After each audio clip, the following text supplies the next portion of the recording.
Good morning, everyone. Lee will not be able to be attending today, so please excuse her. And thank you for being with us this morning. And see, okay. And just so you know, the agenda, I put it on the chat. And if you have not sent me your information, we already did the newsletter for November, but I'm seeing that we are going to have to do it bi-monthly. It's a lot of information and people are telling me do it bi-monthly. So we are going to be doing it bi-monthly. So please send your email, so send your events to director at Carroll County Family Connection. And I want to be able to follow the agenda. But first, I want to thank everyone that helped us on the last collaborative that we had in person. It was wonderful. And a special thanks to Miss Ola who brought different things for the breakfast. And welcomed. Remember that our next collaborative will be on January the 24th, on January the 16th. And as a report, I just want to mention that we are going to be having, we are going to be having our Christmas parade. We have 2 floats. The girls and the youth is very excited about this. So if you can help us collect candy, please, please, please. Last year we were able to do 1,500 bags and we ran out. So we are hoping to be able to have at least 2,000 because we are adding Bowdon into the mix, and the kids are very excited about doing that. And so if you can let us know if you have candy that we can actually go and pick up, let us know. And the Parents Cafe that we are going to be hosting, it's going to be an open conversation about youth mental health. And this is a Parents Cafe, sort of a peer support. We had the first one this October, and we are thinking about collaborating with Tanner. They're going to be in a hiatus right now because Nathan it's going to become a father. And so he is going to be not having the peer supports at Tanner on November and December. So we are going to try to be doing little things about mental health on our social media and our website. The other thing is youth mental health first aid training. We are hoping to have one in January the 31st. And what we would love to do is that people register, and then we will find out if we have enough and we will put it in there. If people want to do it in person or if they want to do it in virtually. We had one in person, thanks to Grace Lutheran Church that hosted it and did an amazing work with the lunch and everything, and the venue was perfect because we had everything in there.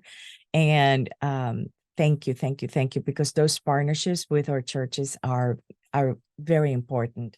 And now that I talked to Virginia about some data that we have from the 9/11, the department from 9/11, 911, this is awesome. And we are going to be able, hopefully, to have like the map that we were envisioning to pinpoint where are the areas that we need to be doing more QPRs and youth mental health first aid. So instead of sending everybody to the middle of Carrollton and maybe we need in Mount Zion, so we will be doing it in Mount Zion or Temple or any area that we see that needs those trainings.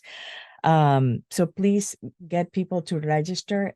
We don't know the venue yet. I just want to be able to have at least 30 to schedule that youth mental health first aid. If people are interested in person, we can partner with another church or we can do it virtually. And without further ado, I want to introduce you to 2 of the people that are my mentors, Annetta Scandling, who is from Georgia Family Connection Partnership, and of course, this is Annetta. If you don't know her, you met her in the last collaborative last time. But also I want to introduce you to Virginia Dick. She is our data guru, and she advises us in everything. And one of the things that I love about Virginia is that I sent her an email, and she responds immediately to tell me and clear my head about data, because data is not my thing. But I'm learning, Virginia. I did a report on Tuesday about numbers, and I was surprised at myself on that one. So thank you, ladies, for being with us, and we can start. Wonderful. Okay, I'm going to unpin me because I'm going to share my screen in just a few minutes. Good morning, everybody. I am Virginia Dick. I have been working in public health evaluation and with Family Connection Collaborators for many years, and I'm very, very lucky to be part of the Evaluation and Results Accountability Team, which means basically that I get to work with counties throughout the state with their Family Connection Partnership to help with anything data related. Any requests for what do we want to track, understanding the data, the kids count data that we have available through GFCP, or just developing new tracking tools for programs and activities that you all have. And Region 4 just became one of my new regions starting this year. So I've been very excited to get out and start working in a new set of counties. And what we're going to talk about today is we're going to take a look at some of the data that is available for Carroll County, partly through Georgia Family Connection Partnership as the Kids Count grantee for the state of Georgia. The Kids Count is an Annie Casey national project that collects data from every single county around the country and compiles it in a way that we can look at child and family well-being, at different indicators of child and family well-being, looking at apples to apples for all counties. And GAFCP is the grantee for Georgia. So we collect data from our state partners, Department of Public Health, Department of Education, Department of Early Care and Learning, American Community Survey, the Census Bureau, and we compile all that data to, one, share with Annie Casey, and two, to develop some tools that you all can use for planning, collaborative planning for where are the areas of need in the community, and for individual partner program planning in terms of what's happening in the county right now. So that's what we're going to look at today. I encourage all of you, we have a big group. I'm going to try to keep us all together rather than breaking out into breakout rooms, because correct me if I'm wrong, we only have an hour today, right? Okay. So we're going to jump right in. I'm going to share my screen here in just a minute. There we go. And actually, here we go. I'm going to start us out with, this is the Georgia Family Connection Partnership homepage. Sorry, I'm trying to get it so I can see the chat box and at least a few of the faces as well. And one of the things that I wanted to show you coming at it this way is that this is all data that you all can access from your offices as well. Some of the data tools that we have available that we can use to look at the data. We have the Georgia profiles, which are you can pull for any of the 159 counties in the state, and it pulls up a PDF like this that's ready to print, and it includes the demographics for the county, a map of where the county is located in the state. And so what you should see up on the screen right now, do you all need me to make this larger? Is it showing up big enough to see on your screen? Okay, seeing a few head nods, so I'm going to assume that it's large enough that you guys can see it okay. It is kind of interesting that the percent of children under 18 is the exact same for Carroll County as it is for the state of Georgia overall. And then you have the breakdown by race, ethnicity, median household income, You have a higher median household income than the state average, but you also have a higher percent of families in poverty, which means you probably have a greater range of income levels. You have some really high and some that are below that poverty level. Scroll down, we'll take a look at this first section, which is healthy children. So these are the indicators. There are about 50 kids count indicators that we collect and track for all 159 counties. The first set here that we're looking at are all related to healthy children. So these are low birth weight, infant mortality, insurance coverage, WIC, child deaths, teen pregnancies, births. And there's a couple of indicators.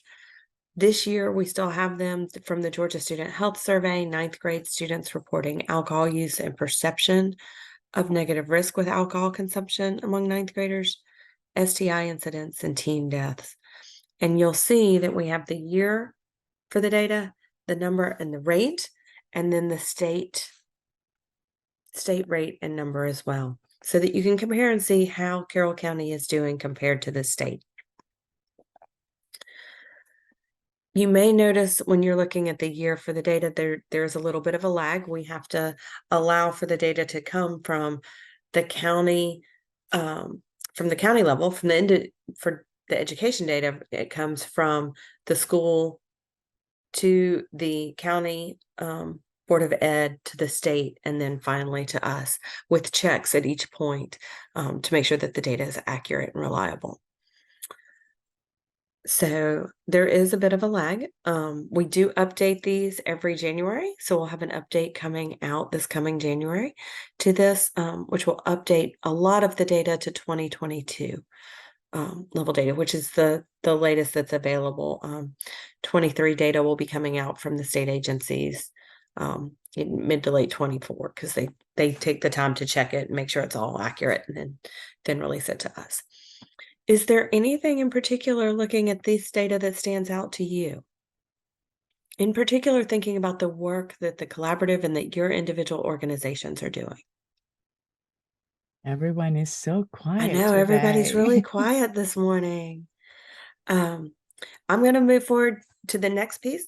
I tell you what, though, I am also going to drop the link to the GAFCP data tools page in case you wanted to be following along on your computer, pulling anything, and so that you will also have access to that link after today if you want to go and work with any of these data tools on your own. We'll go through a couple of them today as part of this data review to let you see what you can do, see what the options are, and play with the data a little bit. The next section, the next page, really has the data related to school performance. And the first section is children primed for school. This is the early care and learning data, which is the percent of children enrolled in Georgia pre-K and the percent of children enrolled in Georgia pre-K from low-income families.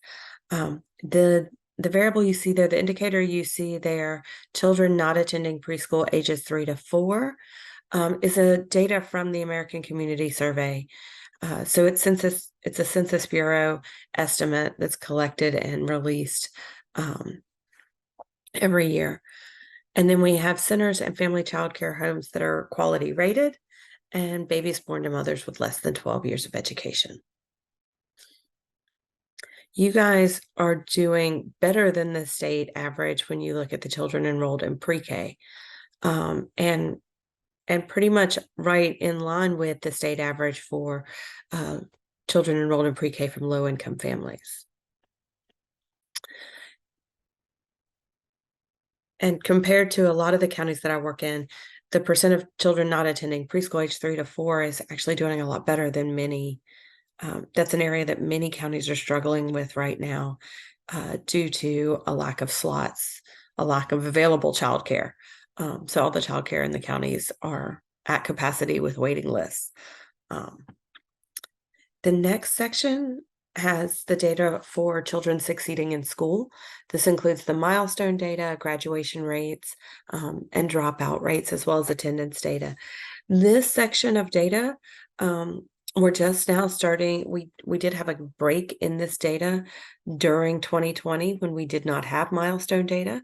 So we're just getting back to where we have consistently collected data on these indicators.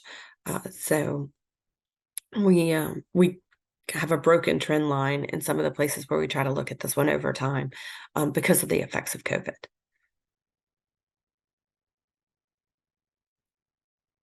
But you guys are doing school performance wise, doing well looking at these indicators.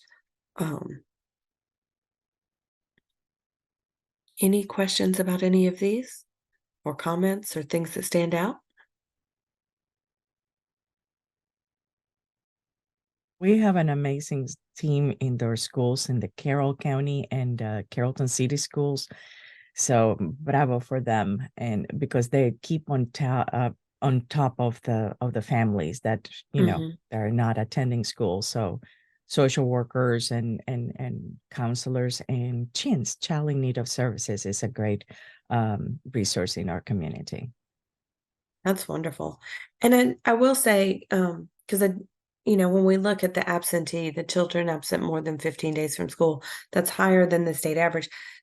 There, there are many counties throughout the state that are struggling with that right now, particularly for the 21 data, where we still saw a lot of absenteeism due to illnesses and um, continuing impacts of COVID. And children, when you do get a COVID diagnosis, needing to be out for a certain amount of time. Um, and so those absences can can impact that number as well. So I think we're going to start to see that stabilizing it back to more consistent with what we saw before soon. And the last section is the data that in many ways, Gayla and I have talked that a lot of what you guys are looking at, particularly around the mental health stuff, um, falls within these categories. But we also don't. Kids Count does not have a lot of mental health and behavioral health indicators.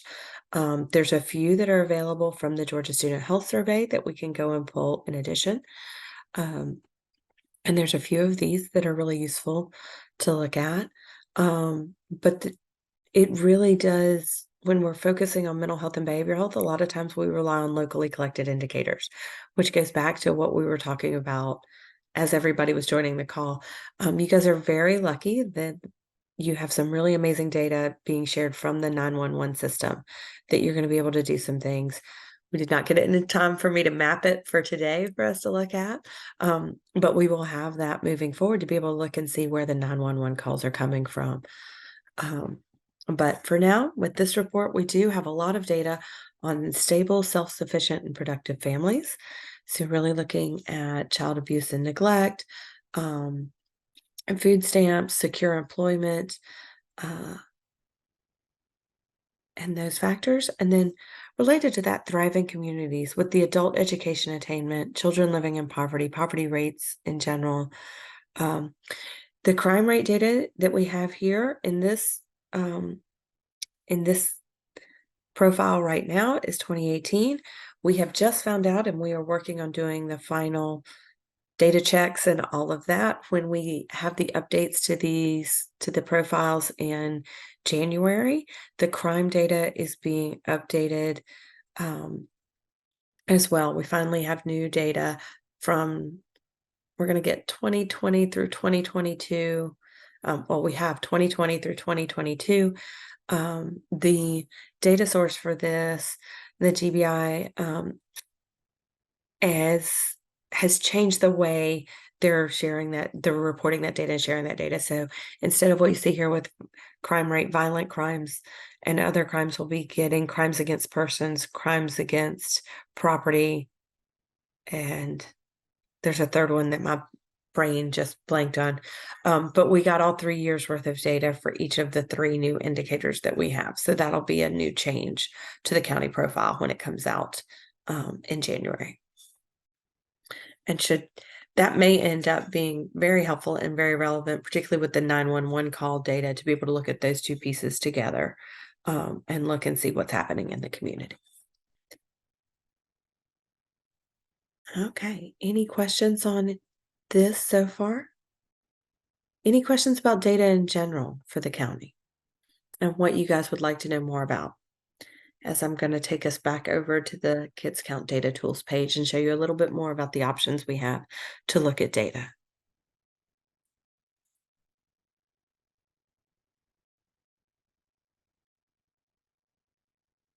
Everybody's quiet. Everybody has everything they need as far as data to report back on. Okay. Yeah. We do have, I'll just walk through some of the data tools that we do have that we create. These are all Kids Count data tools. So all of these, this is the birth through 21 snapshot, which is just a 1-page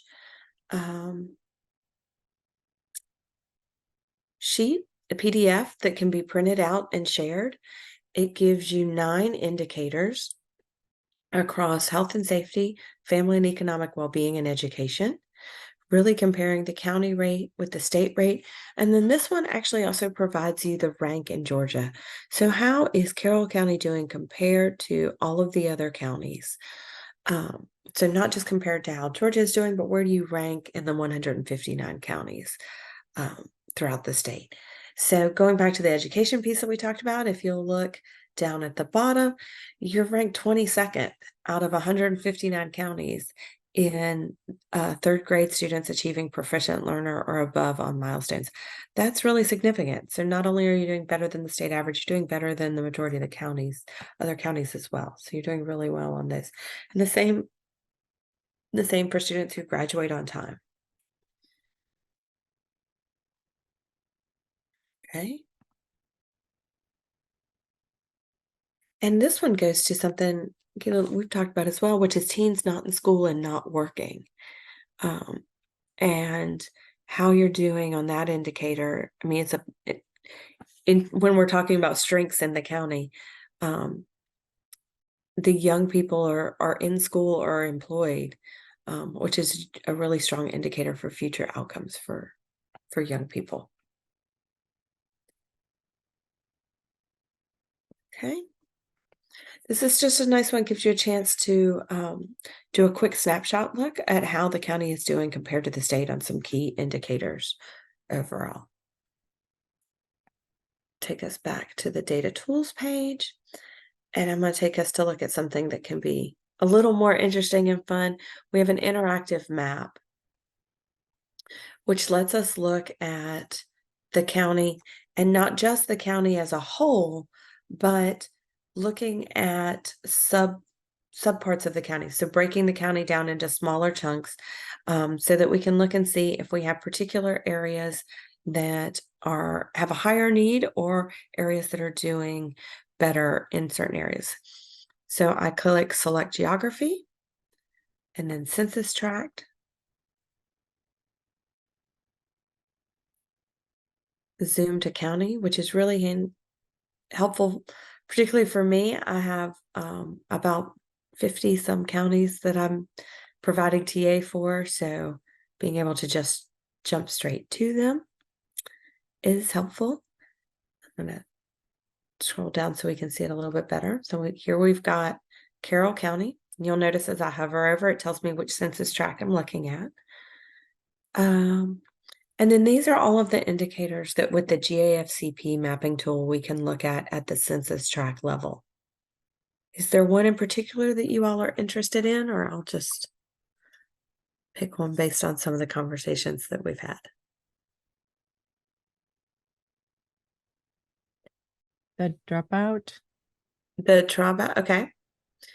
So we can do teens who are high school dropouts. And so what you can see here, so green, it's more positive.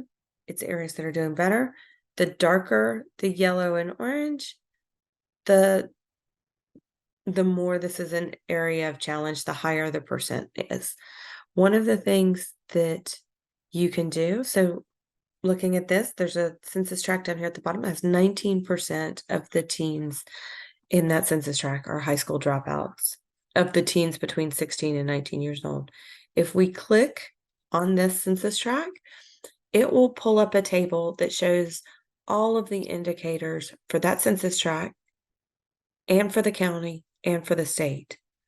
So you can look and see if there's some particular areas of challenges that census tract may be facing that are different than other parts of the county or for the county overall. And it also will give you the demographic breakdown for that census tract for the county and for the state to look and see if there's some differences, key differences in that area as well. It's interesting to note that this census tract has a slightly higher median household income than the rest of the county, but also a slightly higher percent of individuals in poverty.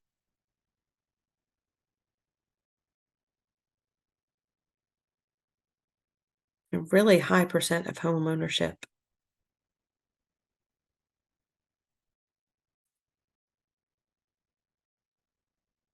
And we can also, at the same time, so we went and looked at the census tract that has the highest rate or highest percentage of teens who are high school dropouts. We can also go and look at one of the census tracts that has, you have a number of them that have 0. And so we can pick one of those and click on it and look at a similar table. It's the same table, it's just for the data is for the other census tract. And look at those together.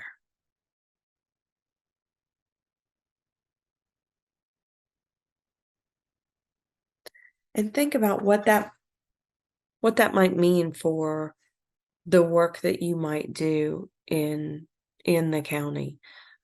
Is there a school that tends to serve the southern part of the county more? When we're thinking about where the schools are located?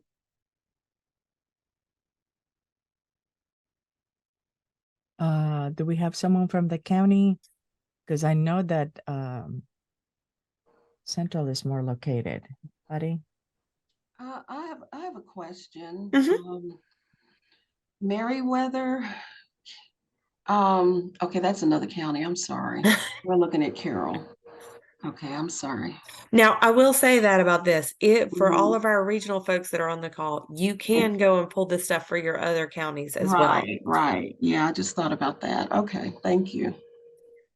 And your coordinators in the other counties also have access to can call me as well if you go. And all of you all are welcome to go use this and play with it and see what questions you come up with. That is what our team, the Family Connection team, is here to help with as well. It's one of the reasons why we make this publicly available. Can you show some information about Waco area with graduates and children living in single parent families? Hmm. Because I know part of Waco is Carrollton, if I'm correct. No. So up here, so you're thinking up here along the county line. Yeah. So what I would probably recommend is looking both at the Harrelson tract that includes Waco, but then if you're thinking that you have folks from Carroll County that commute across, I don't know the commute patterns, and I would have to spend some time with the Census Okay. Bureau data to pull that, which is doable. That data exists. It's not data that we have readily available in Kids Count, so it takes me a little bit longer to go in. All right, so I can look at Harrelson. Okay, thank Yeah. you. Mm-hmm. Perfect. Let's also go look at teens not in school and not working and see how that matches to. So we were just looking at the percent of teens who were dropouts. Now we're looking at the percent of teens that are not in school and not working, which is pretty consistent. I mean, these two census tracts flipped, which one was the highest percent, but otherwise our census tracts with low to no challenges. What about Bowdoin High School? I mean, in Bowdoin, we have Bowdoin High School in Okay. there. And so it looks like that census tract had a very low, let's see. So it has a very low percent of teens not in school and not working, and it had no, if I That's remember Mount right. Zion. That's Mount Yeah. Zion. Okay. So where am I So looking at for? the one that is next to Roofville on the red? Oh, down That here. one, that, yeah. Okay. Sorry, I saw the Bone and Junction and okay. So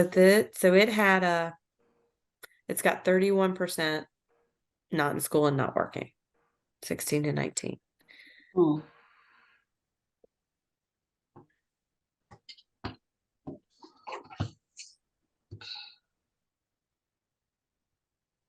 So you've got a lower percent of adult education with a bachelor's degree or higher.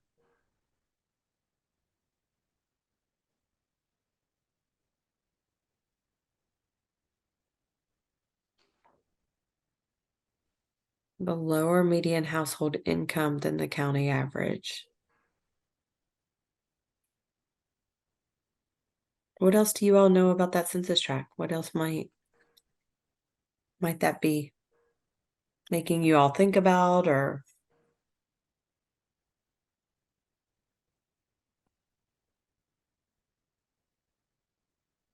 The poverty level for Mhm. children is higher Yeah. in Carroll and the state.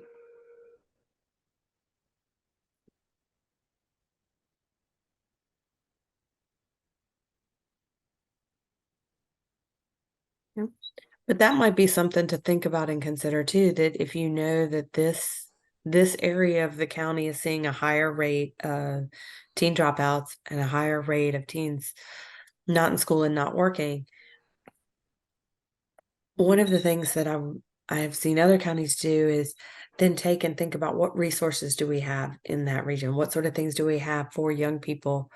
And one of the things that we can do is we can also look at some of the data, the local data that we just found out about is the 911 call data, and to be able to look and see if you're getting more mental and behavioral health calls from that area or from a different area of the county to see if there's other things happening there as well. Okay. I wanted to show you a couple of other pieces before we move on. Are there any other things that you guys would like to look at on the map? And well, we've got children not attending preschool, children without health insurance. Is there a provision for anything regarding homelessness or, There's home, so separate from poverty? Mhm. yeah, the home ownership piece that we have here is the percent of individual percent of that percent of homes that are owned. So you've got 73%. You guys have a pretty high rate of home ownership, and rather than renting, compared to the state. Nothing with homelessness? That we don't have any Okay, homelessness data okay. here.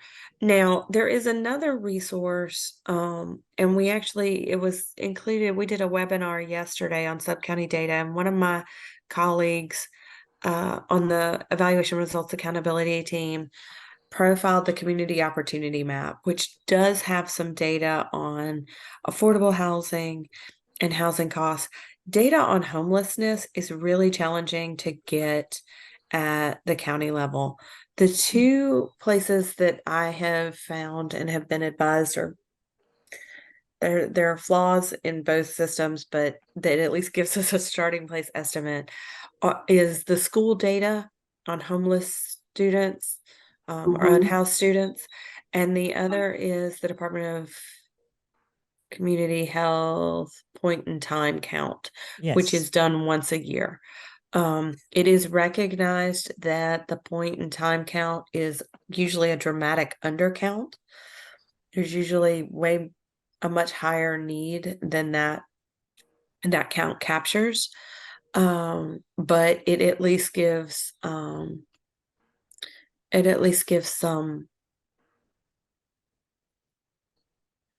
And estimate of what the need is and what the situation is. It misses a lot of couch surfers and those sorts of things. Yes, I heard somebody say something, but I just want to say, Miss Boyd, that because Becky was not going to be able to be here, I asked her how many students we had in the county schools, and it Mhm. shows 544 in the county schools. I don't know if you have that one for the city schools, Kelly. It's 167 as of today.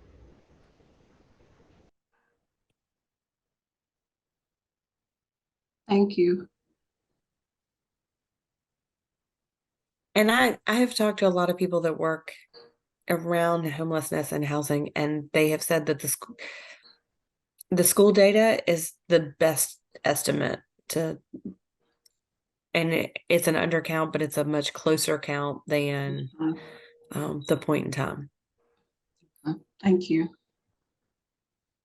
From my understanding, the point in time count is for those on that day Mhm. who are living on the streets or in their car, and then the HUD is a different definition than what schools Yeah. qualify as homeless. So with the schools, it's those that are, the motels, hotels, shelters, and that is not counted in that time count. Okay, thanks for that differentiation. And that's a great additional information too, because there's a lot of discussion in that arena, in the housing arena, about the difference between the needs, but that the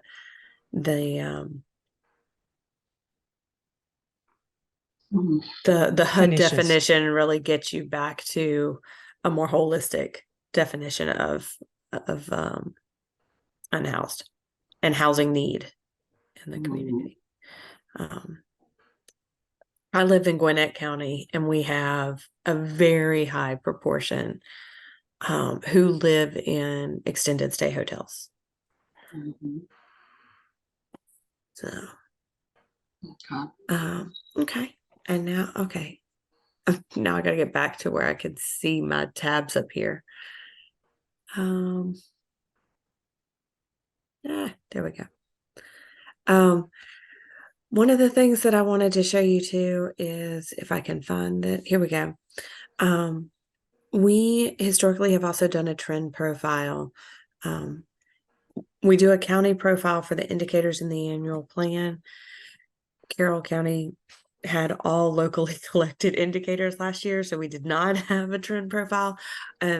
But we do have the emerging trends, which are the areas that the Kids Count team, in reviewing all the data, noticed that there were significant differences or significant changes, either over time or between the county and the state averages.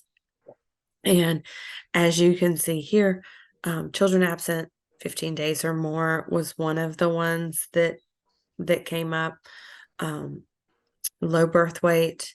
And one of the things that I think is interesting,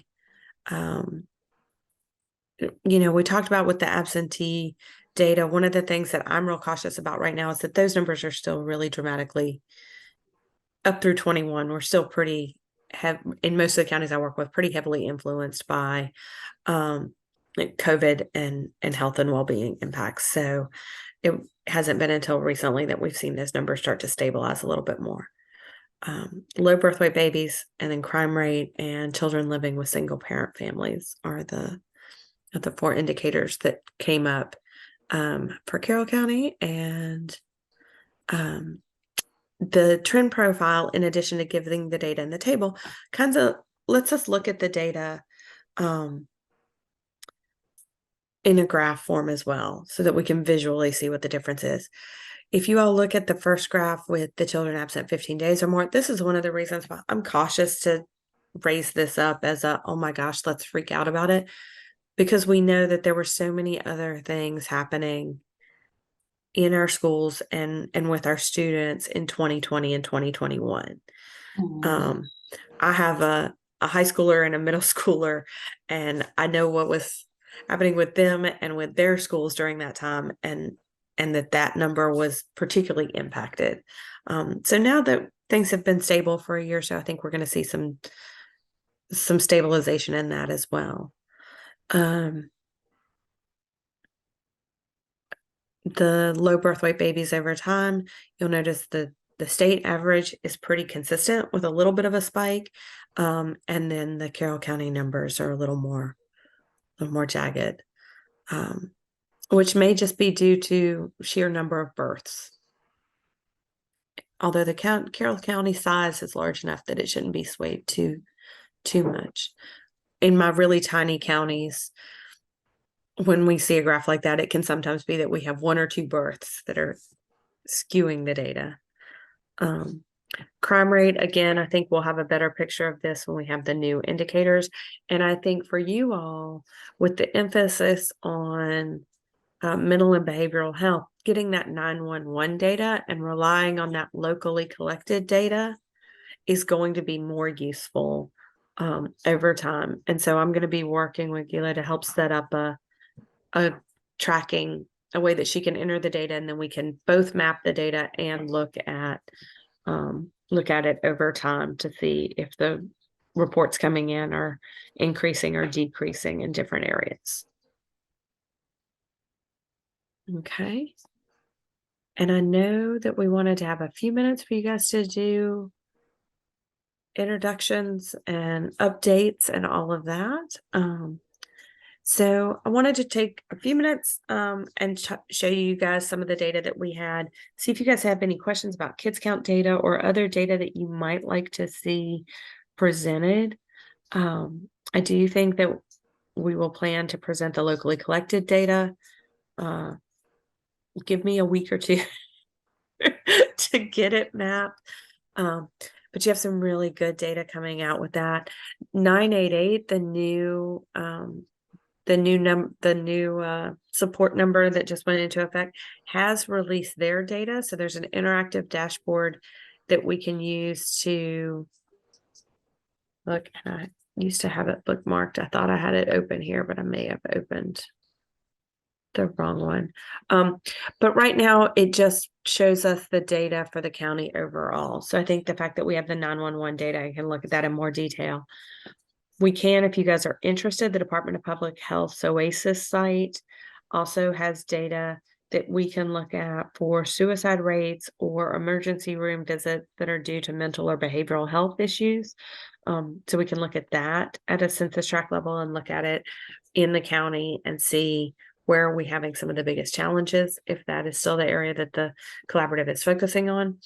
So there are some additional data pieces that are available in addition to the kids count data that we've talked about today. Alrighty. And Gila, do you want me to show you some of the OASIS data, or do we want to go ahead and close now so that we have 15 minutes for everybody to do? If you want to show them very quickly, that way, okay. Everybody, because I think that OASIS has other data that it does. Yeah. So this is the Department of Public Health OASIS site, which has a wealth of data and information in it. I'm just going to give you a real quick vision of some of the things that we can look at, in particular with the work that you guys have been focused on. Some of the data under mortality and morbidity with emergency room visits, drug overdoses, and those sorts of things are going maybe the most useful for you all. I'm going to go to emergency room visits, and then they have an option. We can get the data in a table format, or you can get the data in a map format. I'm going to go to the map. We can look at the number of ER visits. I'm going to look at it by census tract. You just passed it. Yep. There we go. And it does it with 5-year aggregates, which gives us a more reliable and accurate look at the data. Down here under causes, I'm going to look at mental and behavioral disorders. And I'm just leaving it any subcategory, which could include drug use, but it also includes other mental and behavioral disorders as well. You'll notice that you can look at it by race, by insurance coverage, by age. Right now, we're just doing kind of overall. And getting a sense of where we see some of the biggest challenges. So there we go. I was like, wait a minute, I feel like I'm missing a good chunk of the county here. It does take a little bit to pull it up, but you'll notice right now we're not looking at a rate, we're just looking at the total number of ER visits, and the highest number of ER visits. And this is based on their census tract of residents. So this is not where did they go to the ER, this is where did they live. And they went to the ER somewhere for mental or behavioral disorder. And you have the greatest number of them in the census tract up on the north end of the county. And if we change it to looking at just the drug use, that part of it stays pretty consistent, but you notice you also have some hot spots that came up down in other parts of the county as well. So that gives us another option of another place that we can look for data related to mental and behavioral health, indicators that you may want to track and look at over time as well. Okay. Any other questions for me or things that you guys would like to know more about? I know data scares us, it scares me, but it is what we need to be able to know more about, you know, the different things that we need to be doing. So please, I hope that if you have any questions, please do them right now that Virginia is here, because or send them to me and I will send them to her. I was gonna say I'm only ever a text or an email away, so. So if you don't mind, any questions before we start introductions? No? Okay. So I don't know how to do this. Glee is very good about doing this, but I'm gonna start from my right then. Ms. Boyd,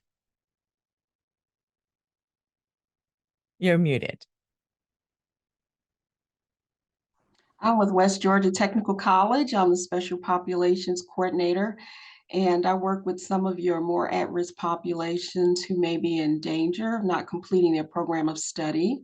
The largest population that we have in our program overall are single parents. So we aim to advocate for them in particular and be diligent about supporting them. Currently, today, we have a financial literacy program for just all students at Carroll campus. It's just a table with information on personal finance. We want to promote that area of being healthy. And I've also added something to the special populations page on the school's website about personal finance, particularly this time of year with the holidays and spending, you know, just for any student to have information. So thank you. Thank you, Ms. Boyd. Ms. Patty Shiver? Hi. Yeah, Patty Shiver. I'm with People in Carrollton. We are a brand new organization or a nonprofit organization in Carroll County that works and supports the LGBT plus community. We work with the community, friends, families, allies to just be an avenue of support. We especially want to work with families who are struggling to accept their LGBT children. So thank you. We meet every second Thursday of the month at Grace Lutheran Church at 7 o'clock. And that's at 101 Somerset Place in Carrollton. Yes, thank you. Yes. Thank you. Thank you. Miss Kelly? Good morning, everyone.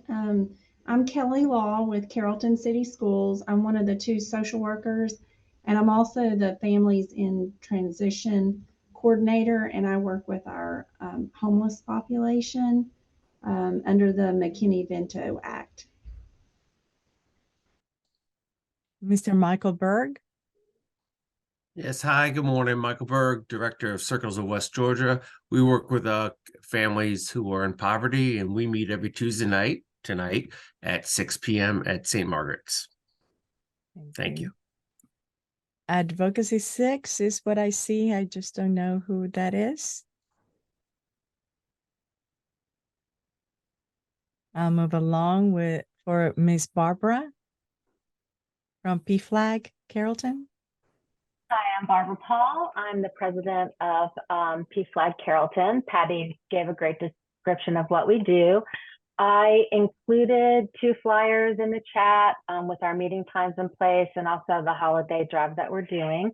I will also put my email address in the chat. So if anyone has any questions about our organization, we also do community education for individuals and groups. So we're happy to be part of this group. Thank you. Thank you. Ms. Brandy? Hey, I'm Brandy from Carroll County Mental Health Advocates. I would like to take this opportunity to invite everybody to our Friendsgiving meal tomorrow. We will start serving at 12. We also have an abundance of support group meetings that we hold weekly. I know that the flyer for those is in the collaborative, where they keep all the information for that. So. Yes. Thanks for having us. Thank you. Ms. Brittany? Good morning, everyone. I am Brittany Berry, the other school social worker at Carrollton City Schools. I'm also the foster care point of contact. We're still needing volunteers for the what is it called?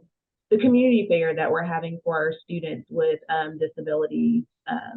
And that is February 7th, I believe, and that's for Carrollton City and Carroll County schools. Thank you. Miss Amanda? Hi, my name is Amanda Buckner, and I work as the general adult counselor for Carroll and Douglas County for the Georgia Vocational Rehabilitation Program. We are tasked with helping individuals with disabilities prepare for, obtain, and maintain employment. And I do believe we have expectations of being a part of the transition fair that you just spoke of for the school system as well. But we're excited that we've got some new staff in the office. And so we're also making some policy changes that I'll be learning more about tomorrow. So I'll have more to report on that next month. And we're also in the process of trying to move people through the process faster. So when a client comes and doesn't intake with me, I have 30 days to get them from application to service status within that time frame. And that time frame used to be 150 days. So we are definitely trying to expedite things. So what that means is, whereas we used to have a limit on how old disability documentation could be, now if you have any documentation from any time in your life that shows that you have a disability, we can use it. They just need to bring it on the day of the intake so that we can move them into eligible status that day. And we'll follow up with doing any initial assessments that we need to do to confirm their present level of function as a part of their initial work plan. But nonetheless, we're continuing to try to serve as many people as we can. So if you know of anybody who needs our service, please send them our way. I did put contact information in the chat, including the online referral page that we're now using to capture referrals to our program. Thank you. Thanks. Ms. Reeves? Good morning, everybody. My name is Melanie Reeves, and I'm the director of River Life in Noonan. So I'm joining you. Thank you so much for having me. Joining you to share with you all a little bit about what we do. We connect volunteers to needs in the community. Specifically, we identify people in need of home repair, wheelchair ramps, and yard cleanup. So we work a lot with senior adults, single moms, veterans, those with disabilities. We currently have 4 needs for wheelchair ramps in Carrollton. So if there are some volunteer groups that you're aware of that could help us out, we can help lead those teams. No skills are required. They just need to show up. So we will provide all the materials, the skilled leadership, and we just need volunteer teams. So if you have connections to that, sorry about my dog in the background. If you have connections to volunteers, we would love to connect with you, not just for these 4 needs, but for the future. We are continually getting referrals and requests for assistance from outside of our county. And we're partnering with Three Rivers to help us meet some funding needs in the surrounding counties. So thank you so much. My information is in the chat, and I hope to connect with some of you. Thank you, Ms. Reeves. Ms. Simpson? Good morning. My name is Rose. I'm with the Carrollton Housing Authority. I am the special purpose coordinator here. And currently all of our waiting lists are closed, but I'm sure many of you are aware that just a few weeks ago, we were taking applications for our income-based housing. So if any of you have any families or clients that are letting you know that they haven't received any letter in the mail, just be sure to let them know that it is by lottery instead of the order in which we received the applications this go around. So they will receive a letter in the mail, but just be patient. It may take a little minute because we are short-staffed currently. And also for my program, which is Shelter Plus Care, I'm trying to do a vision board party with my clients in December to prepare for the new year. So if any of you know of any agencies that are willing to donate any supplies, such as posters, scissors, glue, markers, magazines, anything that could aid in us creating vision boards with the clients, please feel free to reach out to me. That would be greatly appreciated. Thank you. Thank you. Thank you, Rose. Ms. Brinkley? Good morning, everybody. I am Katie Brinkley. I am the Job Corps Outreach and Admissions Counselor for the Carrollton area. I service youth ages 16 to 24 who experience low income. We provide job training as well as a GED or high school diploma if they haven't gotten that already. We are located in Albany, Georgia. That's where the center is.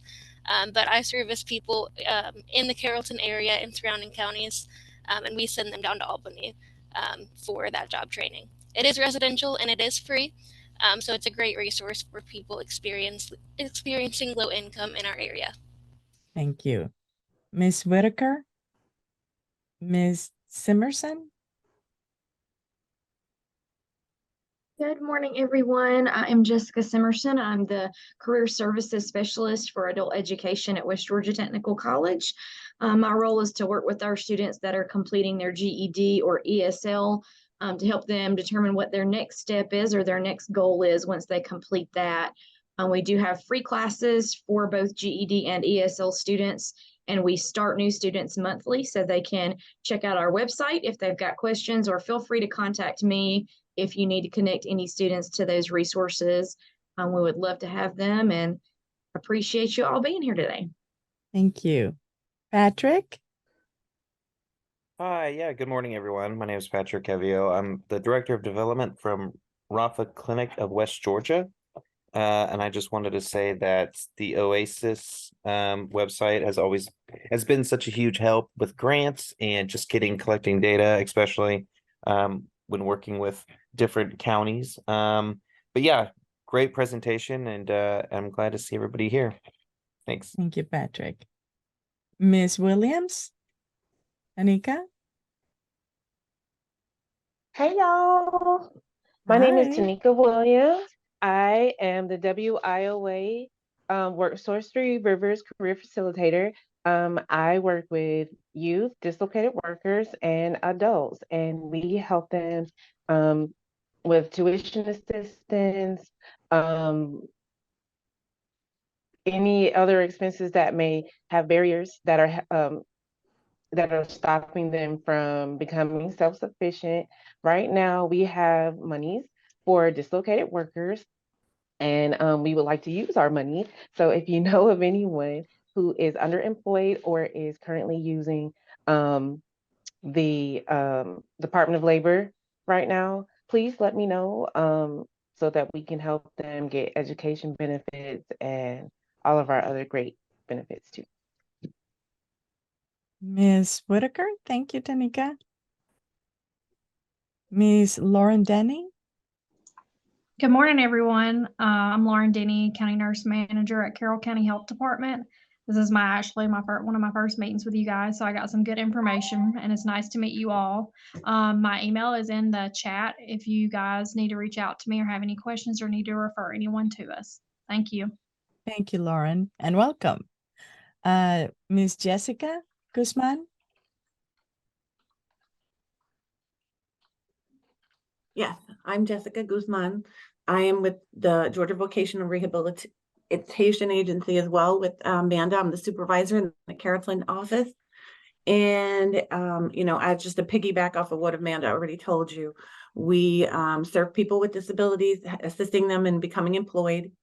We start working with kids of high school age in grades 9 to 12 to get them start thinking about, or 9th to 12th grade, to get them to start thinking about what careers or jobs that they want to have in the future, and just getting rid of whatever barriers they might have to employment. And then when they come out, they transition to a regular VR case, and they're able to receive job training and things of that nature. Thank you. I know that we are already late, but I just want to share with you the link to the connector.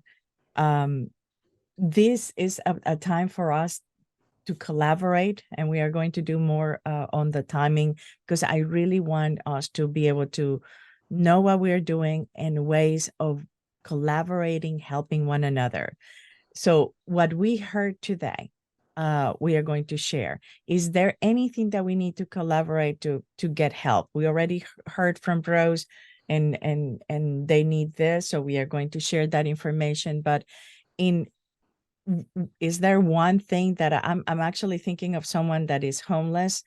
The connector could not help. So if you know of veterans that have assistance, I gave the information to the client, but I want to know if there's more. When the connector cannot help and those organizations cannot help, what else is there for veterans in our county?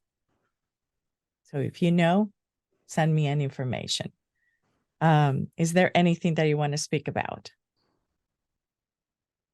Hey, Gila. Mm-hmm. As far as is the veteran homeless? Do you know? You said it's a homeless Yes. veteran? Yes. So we do have a special vouchers program here. It's called the HUD VASH program. Mm-hmm. Basically, the veteran would need to have a referral sent here from the Atlanta VA. And of course, he will need to be screened. And I'm not sure if there's any vouchers available, but if not, he can at least be placed on that waiting list until a voucher is available for him. And it's just like regular Section 8 is just for homeless veterans. Okay, I gave him that information. So hopefully I will give them a call today and try to follow up. But thank you for that information. If you go to our website, we have different information in the resources side. Please let us know what is missing so we can actually add it. We have added different ones, different things now. We're doing the resources guide that I am going to send to you so you can actually revise it. Tell me that you don't have me, especially, so we can add you, and if your information is correct. That is the part of the collaboration that I really need, because I've been calling everybody, but I just want to make sure that I have the right information. Is there anything else that you want to talk about? No? Have a wonderful Thanksgiving and Christmas, and make sure that it's not that we're gone. We're going to be here. We're just not going to meet in December, and we will meet back on January the 16th. And just please send me any flyers, any events that you have, so we can actually update the newsletter for November. And if you have anything for December, start sending it to me so I can actually start working on it. Thank you. Thank you, Virginia, for that wonderful information. And thank you guys for everything that, ladies and gentlemen, for everything that you do in our community, because it is you that makes a difference in our community. Thank you.